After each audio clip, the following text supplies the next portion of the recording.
While talks continue in Vienna, critics are out on the internet in force, accusing American and Iranian diplomats of making deals with the enemy. Essentially, they're saying the same thing, whether you're in Tehran or whether you're in Washington. They're all saying that the negotiation team is selling their country short. They're agreeing to everything. They're giving too many concessions. This will be a disaster. This is the worst thing that has ever happened. Some of the critique, he says, may come from supporters of Iran's rivals that fear the country will grow stronger.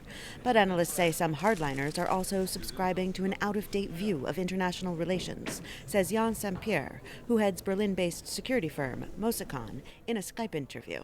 Their point is based on their impression of Iran and the U.S. out of the 1980s and the 1990s of both sides being ideologically opposed. And then this mindset is not constructive and it's not adapted to the context of 2015. He says international relations now require so-called enemies to work together.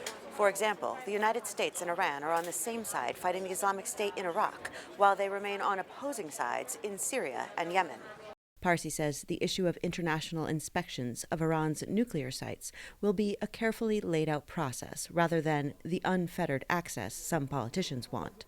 The other sticking point is the timeline for sanctions relief, which Iran wants to happen immediately. The sanctions have had a devastating impact on the average life of average Iranians, in combination, though, with the incompetence and the mismanagement of the Iranian government. Since the United Nations ordered Iran to suspend nuclear activities in 2006, international sanctions have frozen assets and limited trade.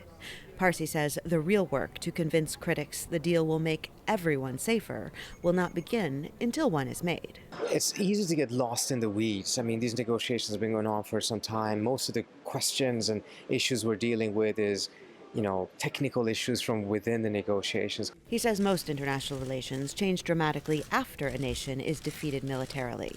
But these talks may be an opportunity to prevent conflict from turning into war. Heather Murdock, VOA News, Vienna.